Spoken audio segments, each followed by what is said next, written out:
Yeah, Just fine. How are you great. doing? Yeah, great. Doing great. Sorry for the confusion last week. Thanks for rescheduling it. Yeah, absolutely. Don't worry about it. Not a problem at all. Yeah, I thank can't you. wait to hear from you. This is great. So why don't you go into a little bit of your background and where you're from, and we'll go from there. Sounds good? Sure. Sure. Yeah, I'm Badri, and I live in Seattle, and I'm an economist, and I work with multiple organizations. I have an affiliation with the University of Washington, Seattle as a faculty member, and I teach from time to time on courses on technology and trade, international trade and technology, the interrelationships between them. And I also, work with many international organizations like United Nations, World Bank, European Commission, OECD, and so on. And Hmm. I run my own consulting firm called Infinite Sum Modeling, and that's the firm through which I do many of my projects with many international organizations and so on. And I also work with McKinsey and a few other companies as a consultant. So my work involves analytical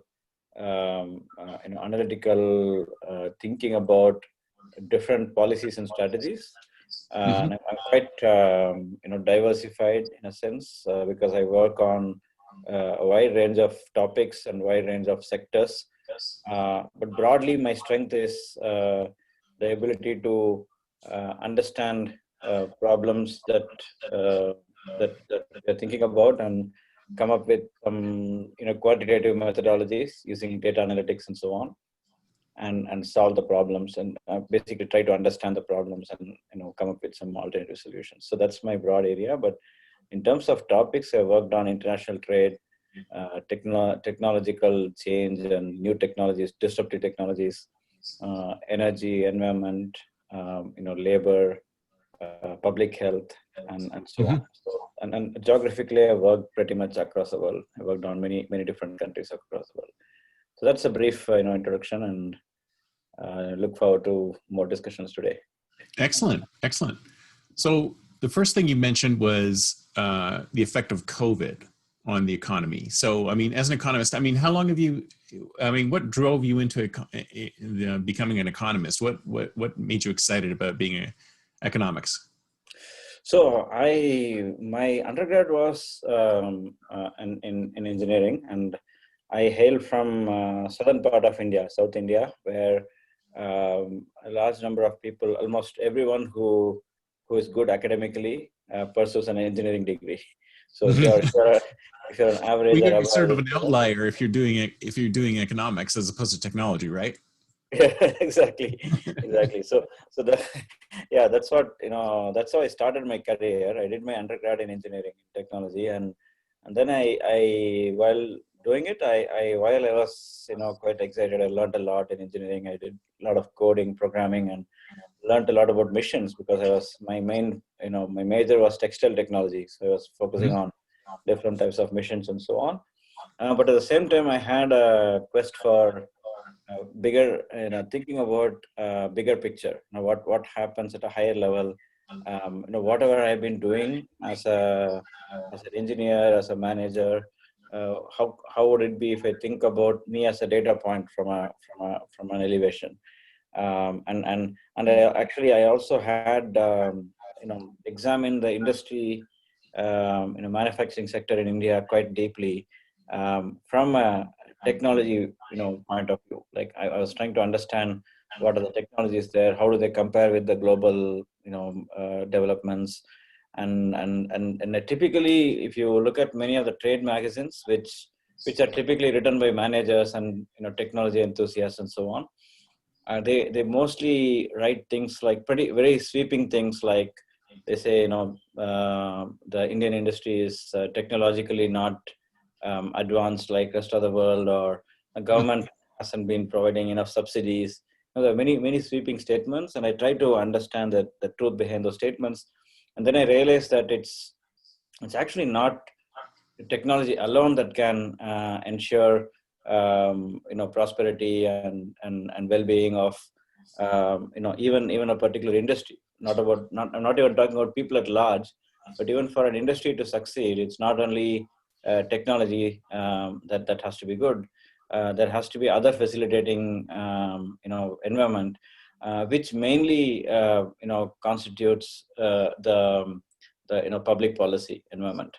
Yeah. So that is where I got quite excited about that, thinking that, oh, some people sitting in, like in India, a lot of these things are quite centralized, and not now, but now there have been a lot of decentralization. But in those days, it was quite a controlled economy. So a lot of decisions were happening from the capital, and not even at state level. So I realized that a bunch of people sitting in the capital city, thinking about policies and writing laws and regulations and so on, that affects the whole country, the whole industry.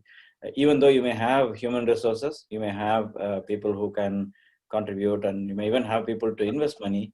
You're not actually coming up because of certain policies that are not well designed. So that is when I thought, I should actually get into that. I should be one of those people, like who are, who are making the decisions. And that was my Yeah. initial thought process. And I even as an engineer, while doing my undergrad, I used to, participate in a lot of, conferences where we would think about how to promote exports in a particular industry. Yeah. What are the, how to think about the policy aspects of technologies and so on.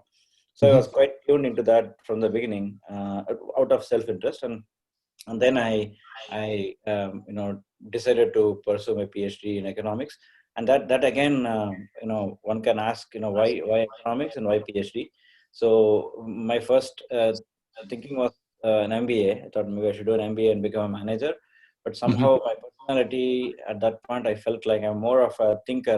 I like to analyze, think deeply, and so on. And I was not very confident that I'm a good decision maker.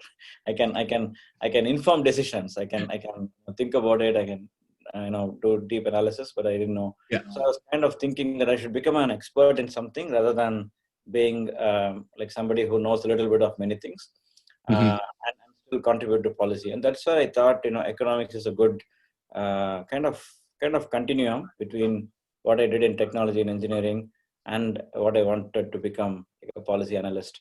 So the reason was at least two, three things. One is, among all the public policy disciplines, economics is probably the most quantitative.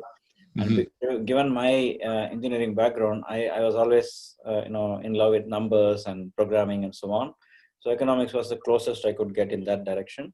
And Yeah. secondly, economics also is relatively more practical compared to many other public policy disciplines. So we actually talk about real people, real industries, and so on. So that again, given that I had some industry experience while doing my undergrad, doing some trainings and so on, I thought that can help actually, to pursue my education. So I thought it would be a good combination, that I have some understanding about technology, and I also have economics as a background. So that is when I decided to do economics. And then I research was something I definitely wanted to do. And over time, I thought, in order to have a good research career in the long term, it's important to do your PhD and have your own set of IP, kind of do some Mhm. writings and so on. So that's when I decided to go in that direction. So yeah, that was transition. And after that, my first position that I had, I did my PhD in Mumbai in India, and then I got a few job offers, of which I took up a job offer in Delhi, New Delhi, in a think tank, which was actually exactly like my dream job, where I would advise the Nice. governments to. I've always wanted to work in a think tank. That sounds fantastic. That would be like, it would be my dream job to work in a think tank like that as well. So Yeah, that's good. Well, yeah. what were you thinking about? I mean, as an economist, right? I mean, what's were you thinking about? Was it policy, or what were you covering there? Yeah, in my first job after PhD, my focus was coming up with some economic policies to increase competitiveness in the manufacturing sector, particularly focusing on automobile industry. Hmm. So I was this is a project I got from the government, and from the industry bodies. Basically, the industry association and the government, they jointly commissioned this project. And the objective of the project was to understand the determinants of competitiveness of auto industry in India and see how it compares with other countries and what can be done to improve it. And it was a mix of doing field surveys, talking to people on the ground, and doing some modeling, economic modeling, data analysis, and so on.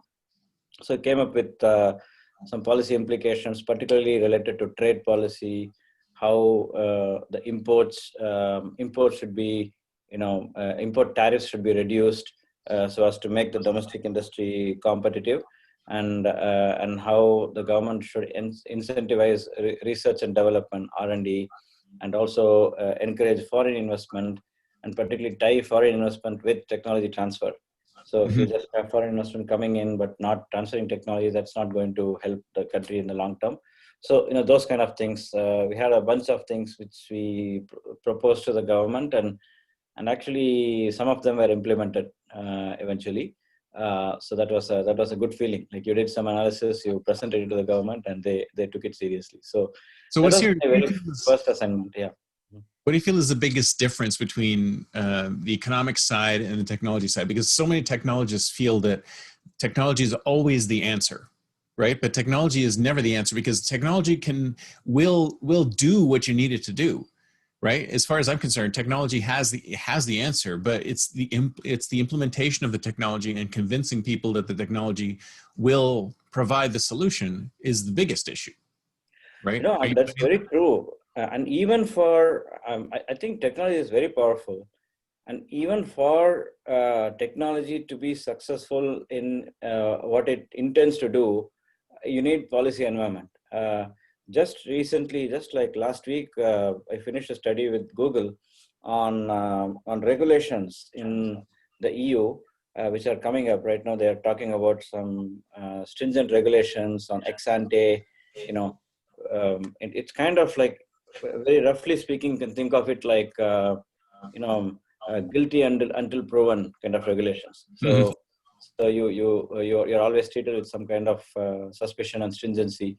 So those regulations are coming up, and we did an analysis on that, and it was completely economic. Looking at the past regulations and understand how regulations have affected productivity, and then see that kind of productivity loss, how much has it costed for the whole economy, not only for those companies, but for the economy as a whole.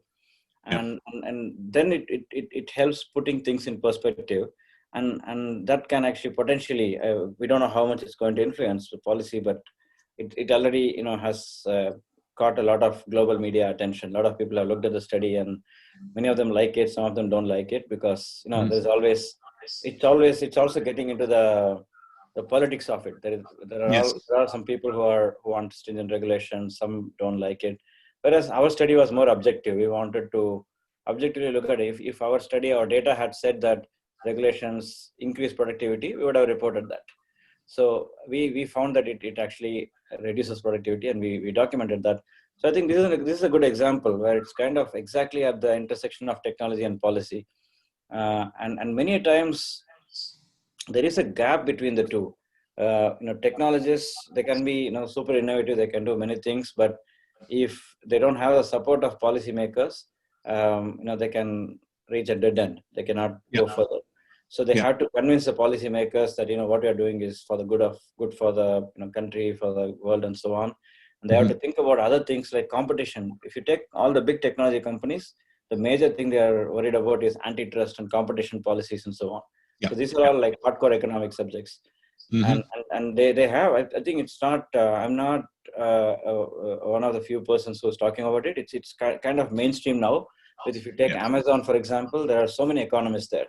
And sometimes I say that if you take Amazon, take all the economists in Amazon and form an economics department, that would be the top ranked economics department in the world, compared to any universities, because there are so, really amazing economists there who studied in Harvard, Princeton, and so on. And that collection is really great. And they do. And when we as economists, we work on data, we work on secondary data typically.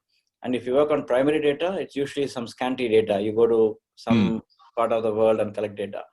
So, but Amazon kind of companies, they give this opportunity to, have access to pretty much the whole world's data. Oh yeah, huge amounts of data. I mean, Yeah, huge amounts of data, it's like and a candy store.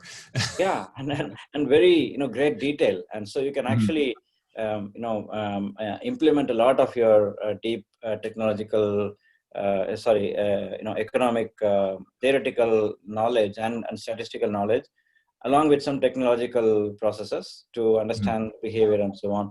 So I think that is one aspect, both at a macro level and at a micro level.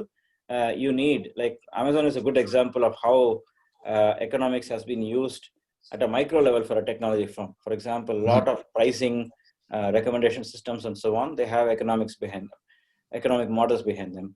And Yeah. at a macro level, I already gave you this example of the report we did for Google. Mhm.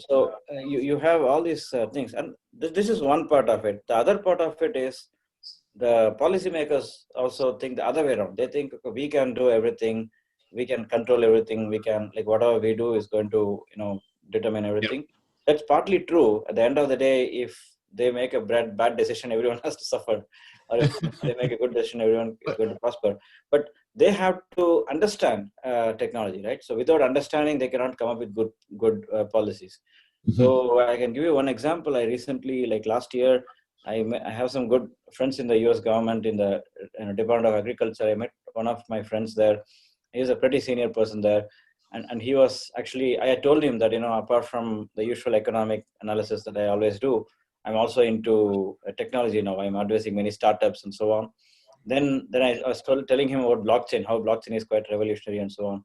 So he was telling me, very frankly, he was telling me that I've been hearing a lot of buzz about these things, but I have no idea what it can do for a farmer, for example. Yeah. Tell me what can blockchain do for agriculture. So I had to Yeah. explain him in very simple terms, and at the end of the conversation, he asked many intelligent questions, and then finally he was quite excited that, okay, this is something that's we have not been thinking about and we should be thinking about, right? So Mhm.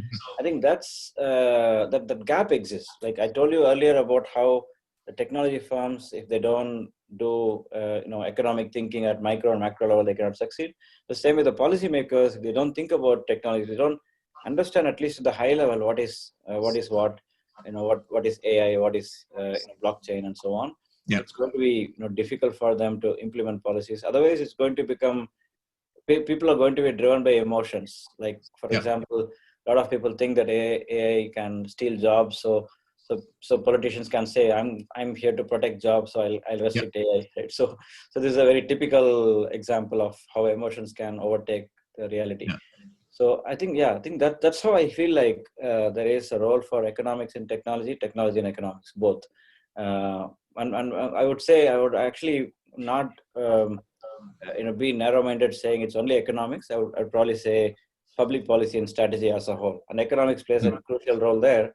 But I should also say that other disciplines also matter, like a little bit of sociology, psychology, management thinking, management science. So all these Yeah. things have to go together, and that is how you basically need a team of people working together, both in the tech companies and in the policy to come up with meaningful policies, meaningful strategies at a company level, meaningful policies at a government level, and communication between the two. There has to be Mhm. communication between the two and so on. So. But don't you find that sometimes the technology sort of precedes the policy? I mean, it's kind of like what happened with Uber and rideshare services and all these kind of services where it's almost like, I think they call it permissionless innovation, where they just sort of launch it because, and there's an emptiness. There's no policy, there's no laws, there's nothing in that space which says you can't do it. So they thrive in that area, and then in some places it gets shut down, in other places it doesn't, and they have to try and hope that they build enough share so that they won't be shut down. So I mean, how do you deal with those kind of situations where you're trying to do something that's super innovative and there's no rule not to do it, and then I mean, is it worthwhile to take that risk? No, I think in today's world, we have so many things happening, like what you said, like Uber is a great example, and Bitcoin is another example. Cryptocurrency, the whole world of cryptocurrency, when it Oh yeah, started, the great banks, example. like, they don't know what to do with it. exactly. And Like now the bank A is like, oh, I want to embrace it, and bank B is like, I don't want to touch it. It's like, what do you do with it? exactly. And I think we cannot avoid that from happening. I think even if you think about it historically, it has always been this way. Historically, we have always had, I mean, uh, brand new technologies, like extremely disruptive technologies, they usually don't come from policy. Like they happen autonomously, automatically, because that is how you would expect them to happen. Uh, but eventually they get the attention of policymakers, and policymakers think about a wide range of things like monopoly, competition, antitrust, safety, security, cyber security in this case, and a lot of things that are involved. And what is happening recently with the election. Today's election day, so we have so much discussion about that, how technology has been used here, and yeah, a wide range of things. And I think um, from a company perspective, if you have a startup which is coming up with a brand new idea, I think in a way it's okay to be extremely innovative and think ahead of your time and go ahead. And I think if you are able to scale up and without before the thing gets the attention of policy, if you're able to scale up and if you're able to do well, then the policy will embrace it automatically. And that's what happened with, I think right share is a good example for that. I think Yeah. uh, initially I remember when I travel a lot, not now, but a few months ago, I used to travel a lot. And maybe a couple of years ago when I used to take an Uber from Seattle airport, from to home or from home to there, the riders, the Uber drivers would say, don't pretend that we are not professional drivers. Pretend that we are just your friend or something, like, and Oh they'll yeah. just pick you up informally, right? Informally and so on. And I've but had some of the most now, interesting conversations with Uber drivers. It's an unbelievable yeah. But now how you interesting. see, if you go to airports, you have a separate designated place for Uber, Lyft, and all this, right? So I Yeah. mean, this is the response of policy. Eventually, initially, policymakers were restricting them because the taxi guys and others were kind of pressurizing, and the government was also kind of clueless. What is this? We didn't know Yeah. this could happen.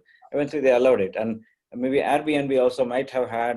I'm not very familiar, but they might have had some difficulties with the some resistance in the hotels and so on, and Yeah. the governments might have responded to some extent. I've heard some people say that Airbnb was a bad thing because it basically commercialized a lot of regular property and so on, which I don't understand it so much, but I think it's actually these are all some examples where technology preceded policy, and policy actually facilitated it later on, or did Mhm. not meddle with it later on. So that's an example. Well, So, it did and it didn't. I mean, we actually have a proposition on the ballot right now here where they're talking about turning Uber drivers into full-time employees, which would pretty much destroy that industry. mhm. And it's kind of like a constant battle between, if you're a startup and you're creating an innovative product and you're looking to disrupt a space that's really well connected, then you always have to concern yourself with, well, what happens if these guys slam us down, right? It's kind of like what happened with scooters in San Francisco. Before they put down the law, pretty much anybody did anything. And San Francisco was littered with scooters from all these different companies. And then all of a sudden they put their foot down and said, okay, we're only allowing scooters from these two companies. And neither of those two companies were actually already out there. So they Right. eliminated all the other scooters and they brought them in. So it's kind of like, on the one hand, yes, I mean, if you're a startup founder and you believe in your vision, you just want to plow forward and hope that, you end up with the Uber model. But then sometimes they just, the policy just comes in and says, okay, you're done. And then the only way around it is to go to a completely different market. No, I completely agree with you, Chris. And on this, I have discussed with many startups, and one idea I have discussed with them is you should not only be a startup but also be like a quasi think tank. So you should also propound your Agreed. thoughts for the society and the economy. You should say that, okay, your technology is going to do so much good for so many people, so many things. So you should kind of, you may be small, but you should actually work on these things. Because I'm actually actively advising many of these startups, and this is the first thing I tell them, and I also try to help them develop such documents, like research reports, saying how their technology can help sustainable development, not only growth, but also how can they help reduce inequality, help the poorer people to come up, and the disadvantaged sections of the society to be benefited, all these things. Because many of these things, amazingly, many of the new technologies are quite, in this era, we are very fortunate to be in this era, because many of the new disruptive technologies are quite facilitating people who have little or no resources to climb up the ladder in the economy and society. Yeah. And that's not the way it was a few years ago. I mean, maybe I can say ever since, like, the tech era, that all the technology companies have, many of them have seen that path. Many of them, the founders were like pretty much penniless or middle class people who came up and so on. Now they are giants. But in that sense, in that way, it's not only about the founders, but also they have taken up the whole, like, all their employees. They have built huge empires, and common people who are using them, they are getting benefited.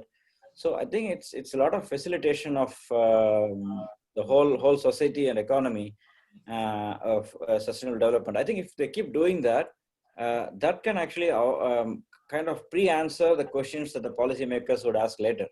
So policymakers would later say, "Oh, this is going to this is going to screw up the existing, economy. This is going to affect this. It's going to affect that." Then what they can say is they can pre-think all these things. They can say that, okay, yeah, we are going to, we are going to give a stiff competition to taxi drivers. Uber could have done this, but then we are going to create new taxi drivers who probably are going to have a better living, more flexible hours, and so on.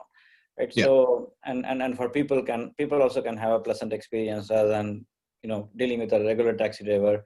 Now it's like almost like a fellow human being who is not tagged as a driver alone. They can do some other interesting stuff. They can have interesting conversations, like you said. Yeah. Those are the things. So I think that is very important from the beginning. The founders, the tech founders, they have to think about the larger. I mean, they're going to talk to their investors about their ROI and all those stuff, the VCs and so on. But they should have pretty much the kind of effort they put in for their getting their investments. They have to have a similar kind of efforts put in for convincing the policymakers, convincing the people at large that we are don't get scared of us. We are here to help you. We are here to facilitate. So I think because that a is lot of very times important. it's a adversarial environment, right? Because you say, but you're right. I mean, the thing is, I don't think a lot of these startup founders think through the unintended consequences of what they're doing on whatever's out there. It's almost like Uber came out saying, well, we're going to destroy the taxi unions, but you shouldn't even come out with that.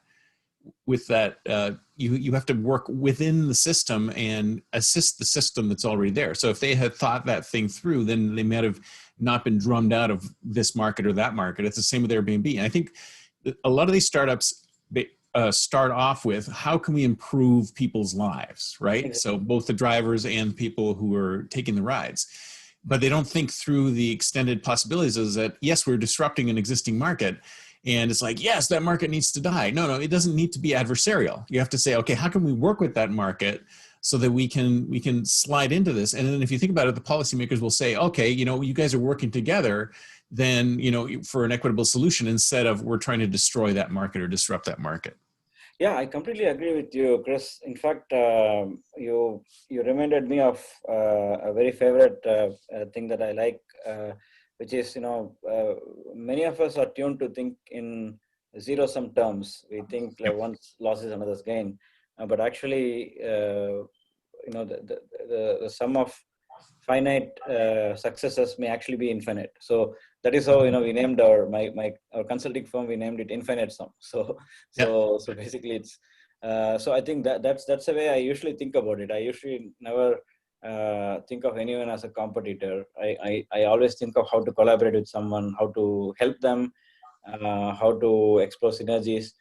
I think that would be far better. Yeah, I think Uber wouldn't have some of the difficulties they face later if they had approached the taxi unions positively. So how about we strike a deal or we do Yeah. this and so on. So and also in that sense, the incremental changes are better. I mean, these are disruptive technologies, but at the same time, like you said, they have to work within the system. And in that sense, there's going to be somewhere in between incremental changes and disruptive changes. So you have to work it out, and it's extremely difficult terrain, but you have to work it out. And coming back to the previous point I mentioned, when they do all this, the impact on the society and economy, they will definitely find it, such studies should be pretty objective, and they would definitely find some negatives. They would definitely say, okay, you may think that we may cause these damages, but we have thought about it. We have thought about it, and we have come up with some mitigation plan. We know we are going to cause this problem, but for example, AI. We know that we are going to steal away some jobs, but we have a mitigation plan. The plan is, as we develop our technology, we'll make sure that people who are losing jobs, we'll stay in touch with them and we'll upgrade their skills, because we do need people who maintain this new system, whatever we are developing through AI, and we can upskill them and help them there. And that's kind of like what do you call us, corporate social responsibility kind of thing, Yeah. ESG kind of thing. But at the same time, it's actually in self-interest. They're not doing it out of benevolence, but although the immediate act appears like a benevolent act, but it is in their interest in the long term. Like they can be known as a company that's really caring for people, and Yeah. then the government will really think twice or thrice before regulating them. They'll think, okay, these guys are self-regulated, so we don't have to Yeah. regulate them. So I think Yeah. so regulation comes into picture when there is kind of an asymmetry between the government's view of public welfare and our view of the company's view of profit making. So I think Mm. if that asymmetry is reduced, if we think as a company, we think we kind of internalize the way of thinking that the government has, then we would basically stand in the shoes of a policymaker. Then we would actually solve many of the problems that would come later. And there are some companies that have scaled up. They already take care of some of these things. Like I've heard this company Zoho. If you see in the website, if you see some kind of like eye-catching line, they say, no, we don't monitor any of your clicks, Mhm. because we value our privacy, and the same way we value your privacy as well. Right? Something Right. like that, right? So this is like, the moment they do that, they are going to be totally out of the ambit of any regulation that has to do with data security, privacy, and all that, because they Yeah. already take care of that. So there are some examples like that which companies have done a pretty good job before anticipating what policy Mhm. can come up in the future. So I It's think interesting that you mentioned that, because it's almost like we're going from an adversarial environment. Because I mean, look at the election, look at everything that's happening around us. We seem to be in this us versus them adversarial environment. I'm going to fight my way through this, and we're not going to we're not going to cooperate. We're going to compete. And like you say, it's a zero sum game. So how many people can expand their thinking to say, what, how do we cooperate in this space instead of just competing in this space? exactly. I think that's. I mean, it's kind of, sometimes when I think about it, it's kind of, some people may even they even directly told me, many of my friends and colleagues, they have told me that you're in an idealistic world. World is not like this, right? Yeah. I Yeah. understand that. And but what I'm saying is, if somebody has to start that, if you approach everyone like this, then people are going to reciprocate. That has been my experience in my collaborations. So when I tell people, like, I'm quite flexible. I don't want to do anything that hurts your interest. I want to collaborate with you and so on. And they get a lot of what to say confidence and trust that is built towards you, and then you work together and you progress. So I think I think it is definitely possible. Definitely, when you become bigger and bigger, and when there are egos, and when you have multiple big companies and so on, and there's going to be some friction, some kind of competition and so on, and that is okay. That is healthy competition, right? And Mhm. but then the competition shouldn't be like pulling you down, right? It should be more Yeah. like, okay, you come up, I come up, we probably find out some segments where we can do well, like something like that, or maybe have a healthy competition, right?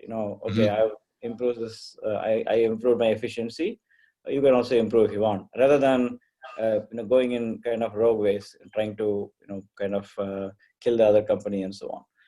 Right. So yeah, I think the cooperation point is quite important, and even when there is competition, it has to be healthy, and it should not be like destructive competition. It has to be more Mhm. constructive competition. So yeah, I think that's what I feel in this regard. Well, I'm curious about your mention of global trade and China. I mean, I've heard various things about working with China, especially for manufacturers who want to outsource or offshore.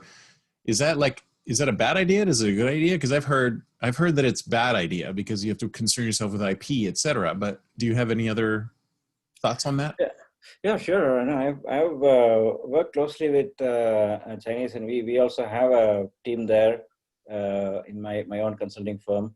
So I have a pretty decent understanding of what's happening there. I think you have to distinguish between two things there. One is the people, and the other is the regime. Mhm. And one thing I can say with a lot of confidence and I would say authority to some extent, is that the people are good. People are really good there. Like anywhere in the world, people are people, right? They're really Mhm. good, and they're really hardworking, and by nature they are hardworking, and if you give them any task, they do a really good job. There is not much of tendency to cheat and so on. I mean, you have it in any society, but at a high level, broadly speaking, you don't see such people a lot. Mhm. But the regime is different. The regime is a challenging thing. So the regime is, as you know, it's a communist regime, and they are quite authoritarian, and they also have they meddle, like the market economy in China is quite different from other countries, right? It's kind of like a free market. To some extent, it's a capitalistic society, but at the Mhm. same time, it's quite controlled by the Communist Party. So so that itself is a big problem. So what I've heard is many foreign companies, particularly the large ones, when they enter China, they have to face a lot of kind of stepmotherly treatment, like you're treated differently because you're a foreign firm, and you never get assimilated locally. I mean, those things happened a little bit in the 90s and so on, but then later on it again changed in the opposite direction.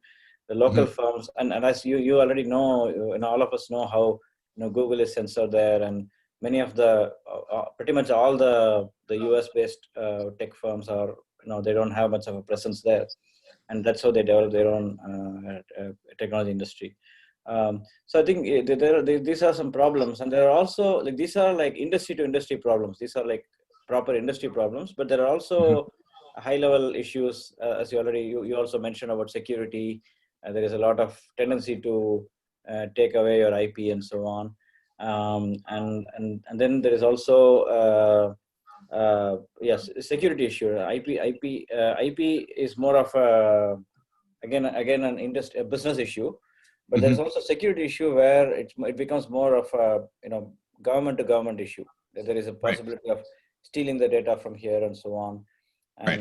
and I know recently even Zoom was under some under scanner, because some of the servers of Zoom are in China, so people started Mhm. worrying about anything in China, any electronic presence in China would mean that all your data is compromised. Everything goes to Exactly. the Exactly. party. I mean, that's what I've heard. I mean, I don't know if that's the case at all, That is but actually pretty much true. I mean, Mhm. they have access to it. I mean, it's not true. It's not necessarily true that they're going to literally see each and every megabyte of data coming in.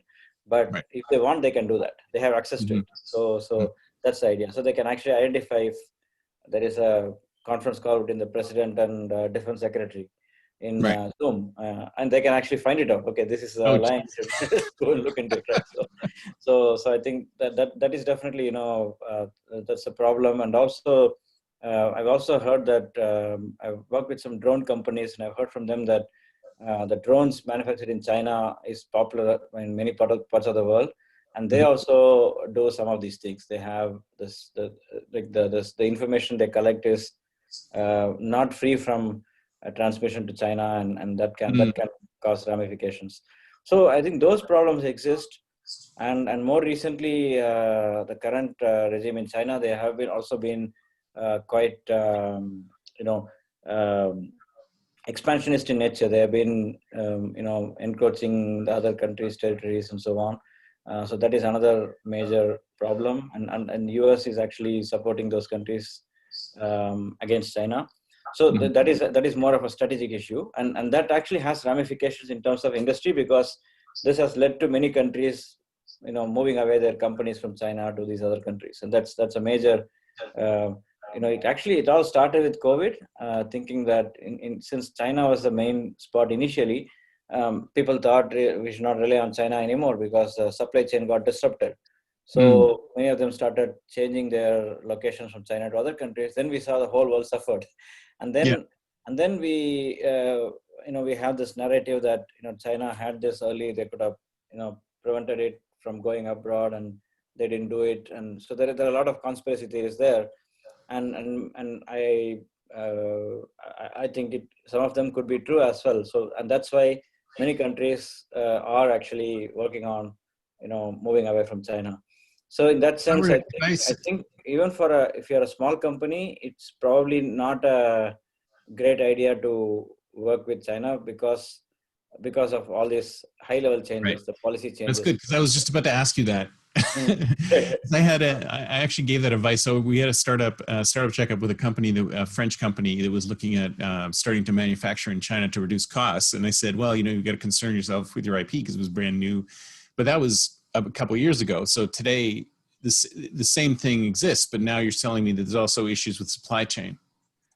Yeah, exactly. Yeah. With the supply chain, I think since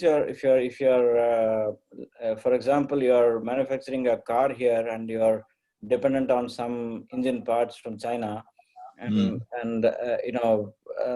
because of whatever reason, you either because of like what happened initially was in COVID was, since China was affected, China was shut down, so all these engine parts are not manufactured, so you're not getting your parts on time, so your whole manufacturing process gets affected.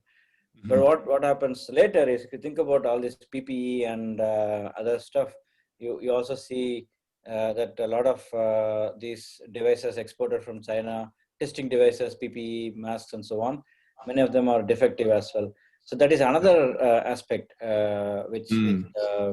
the quality is quite variable in many products.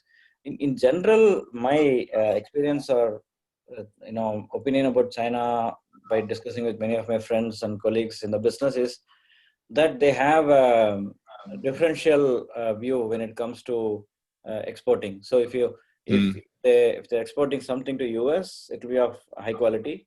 If they're exporting it to India, it will be of low quality, right? So they'll have this kind of differentiation.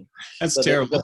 because yeah, because they'll make sure that they because the pricing is also, it's actually, in a way, it's probably, to be fair to them, it's also related to pricing. So US guys will pay more, so they'll make sure it's a high quality.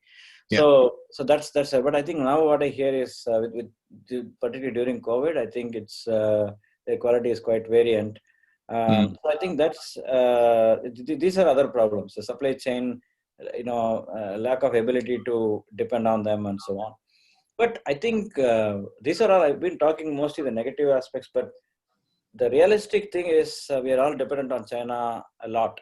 Like I did recently, I did some analysis and I found that the whole manufacturing is dependent on China. So any swift changes are not going to be possible. We cannot quickly say we're going to eliminate dependence on China. That's not Yeah. possible. Yeah.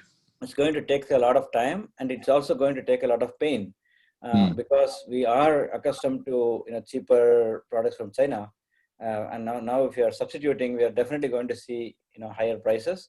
So we are going to see some pain, go through some pain, and that may or may not be a good thing. So probably over time, when this what we call as decoupling is happening, the policymakers may realize it's a difficult process and they may give up, and we may continue to trade with China, because entirely possible. remember that. Well, here, so Yes. we only have about 10 minutes left. So I just wanted to ask you, let's put your futurist hat on and tell me where you think the world's going to be in 2030. So I think I see, as I think it's a good continuation from what I was just saying now. In fact, given that the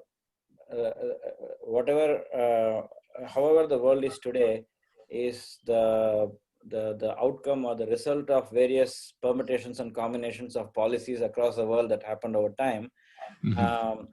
And a lot of it in the last couple of decades, a lot of it has been free market, free trade, free market to a large extent. And now undoing that is going to be extremely difficult.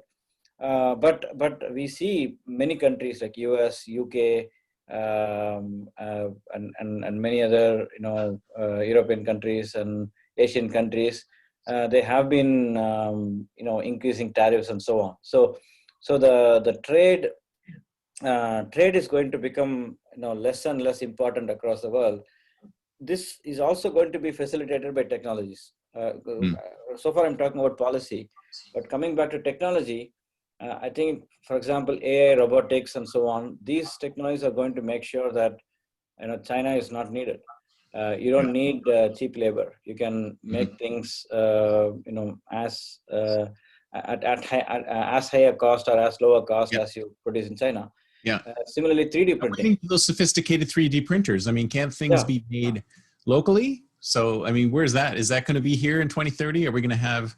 We're not going to have manufacturing countries anymore because we're just going to have it manufactured locally with using 3D printing and other technologies, right? Yeah, exactly. I was actually coming to 3D printing, and actually 3D printing definitely I think it's right now. It's already it's quite scalable for smaller smaller components and so on, and it's just a matter of time to scale it up to a larger stuff. And secondly, there have been studies on this. I myself have done some studies on how 3D printing can change the face of trade globally. So definitely, 3D printing can have a major impact. I think one of the studies found around 3D printing can reduce 30% of global trade by 2030. So that's a huge huge number. But I think I also feel like all these changes, what we saw in the recent past when the trade was, the US and China were trying to change the terms of trade, like exports and imports and so on. What we see is the physical, the tangible economic impact is not that high. So what we're seeing is a similar world, but with a lot smaller trade. So the GDP and other factors are going to be similar, but the exports and imports are going to shrink a little bit, quite a bit.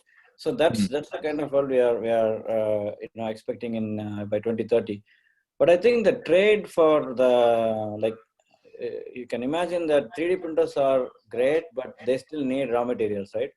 So the countries that are they don't have much resources, natural resources for raw materials, they're still going to import a lot. And the countries who are rich in them, they are going to export a lot. So then the whole policy is going to be for the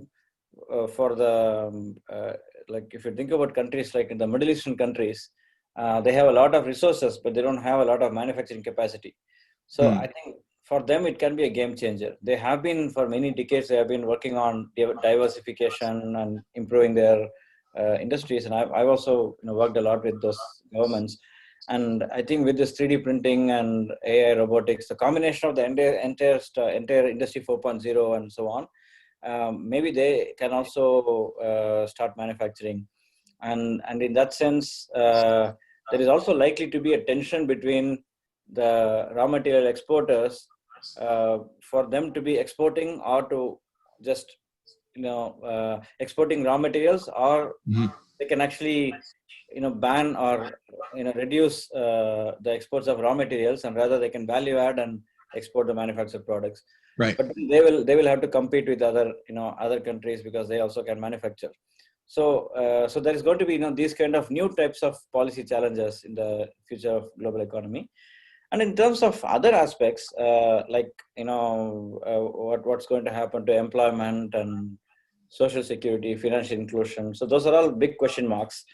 And again, I've done some work on that on future of work, where if the governments do not work actively on upgrading the skills of people, there's going to be the inequality is going to increase a lot. So the first thing is skill upgradation. Second thing is infrastructure development for that to facilitate all the new technologies to be largely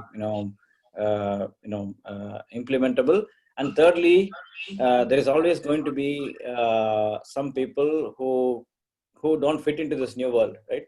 So you have some people who can be upskilled and they can probably develop the AI, robotics, 3D printing stuff at a high level, like people have more skill. And there are other people who, since those people have upgraded, they earn a lot of money and they're going to need a lot of entertainment and so on. So you need some relatively low skill people, but who have some customized things. Like, for example, they can be a chef. They can do some very personal creative services. stuff. Yeah, creative people. Yeah, there could be some creative people who can still survive. But the people who are left in the middle, like they're neither creative nor skilled, they're going to be left out of this world. So they have to be taken care of by the government, and that leads me to the last point I want to mention, which is this universal basic income.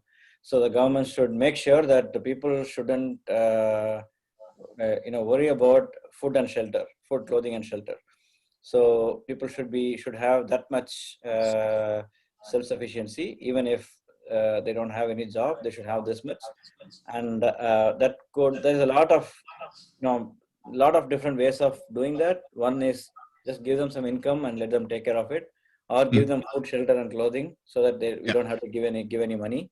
But yeah, typically income transfers are a good idea. So I think that's another You're thing. saying UBI is definitely coming. It's funny that you should go there because that's exactly the question I was going to ask you. Yeah, I think our discussion has been pretty organic. Yeah, so whenever you come to the next question, I that's where I'll be thinking of. So you're saying UBI, you're definitely predicting UBI. I think it is already happening in some ways. If you Sure. think about across the world, like COVID has already facilitated that to some extent, and even without that, if you take a country like India, which is still a relatively poor country, the government has limited resources, but they have done some of the largest experiments in terms of guaranteed employment. They have an Employment Guarantee Act where every citizen has 100 days guaranteed employment, whatever is their stuff. And that is actually kind of inefficient because you kind of you don't have a job to do, but then you force them to do something. So but better than that would be income guarantee, like 100 days income should be guaranteed, something like that. And that's they're thinking about it. So China is thinking about it. Many countries are doing that. So I think it's already there, but yeah, it's going to be more comprehensive in times to come. Yeah. And then the last thing I wanted to ask you is that it sounds like you're going to, just from what I'm sensing, you're thinking that countries are going to get more protectionist as opposed to less. I mean, basically led by the example of the US, but do you think that's where we're going? You think that's where we'll be in 2030? Yeah, actually, there are a few interesting things on that direction. Largely, I agree with you. Largely, that's what I was also trying to say. We are going to become more protectionistic. But there also one thing that one term that has been coined by our president, which is called the principle of mutual reciprocity, right? So the trade is going to be on that, and that's actually one of the very few nice terms coined by him.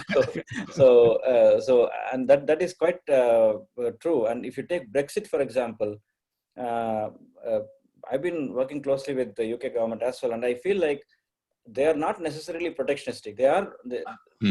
In some senses, they want more free trade.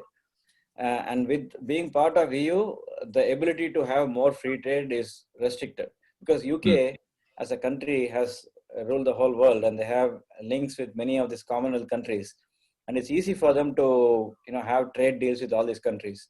But Yep. it's not easy for EU 28 countries to do that.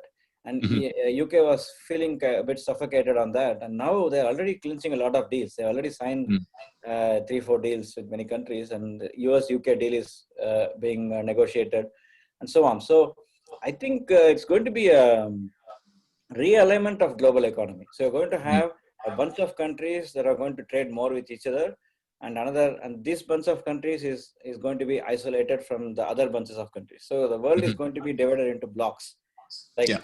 like we have NATO and so on, like the Cold War era. Now we are going to have economic blocks. These are not only strategic but economic. So I think, between the blocks there is going to be a lot of protectionism, but within the blocks there is going to be much more free trade. So this principle of mutual reciprocity is a game changer in that sense. I suspect if even whatever happens to this election, this policy may not be undone very quickly. So I think this probably may continue for a while. So the answer is little nuanced to as your far as I'm question. concerned, I think it's a great idea because you don't want to see those trade imbalances, right? I mean, because that messes everything up. Yeah, that's true. I mean, actually, one reason why all this kind of protectionism started was actually the trade imbalances. Because when you have free trade, you tend to concentrate on the country that is cheapest, right? So that happens to be China in this example, and so now they want a balanced trade, and this is not a new theory. It has been in economics for like 100 years or so. Oh yeah. Theory of balanced trade, but it was discarded as a kind of a impractical theory. But now, now we are implementing it. So I think, I think in that sense, it's probably a good idea. You're probably kind of rationalizing trade and so on, trade policies and so on. And it definitely, like, primarily I'm a trade economist, and many of my friends, they don't like this idea. They believe in free trade, right? So, I'm a little objective. I try to approach one problem at a time, and in that problem, there may be some problems for which free trade may work. There may be some problems where protectionism may work. So I'm kind of I'm a case by case economist. So I'm not a ideological economist. So, but many of my friends are free trade economists, and they are very worried about what is happening, and they feel like it's going to be tragic for everyone. But I think exactly what you're saying before is that all these systems, they can work together, right? So instead of competing, like one system works better than all of them, you know, it's just like we were saying, capitalism, unfettered capitalism might need some controls. So free trade, full and free fair trade might need some controls too. So, I mean, certain situations need certain things.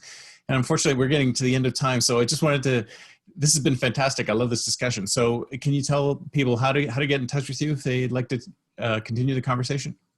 Yeah, you can email me. I can probably tell my email. It's my first name at infisum.com, BADRI at INFISUM.com. And you can also, in the video, you can also write that, and I'll definitely answer your questions. Any questions you have, I'll be happy to answer. Okay.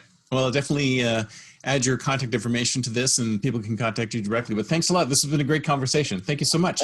Thank you, Chris. I really enjoyed it. Thank you so much. Bye. Take care.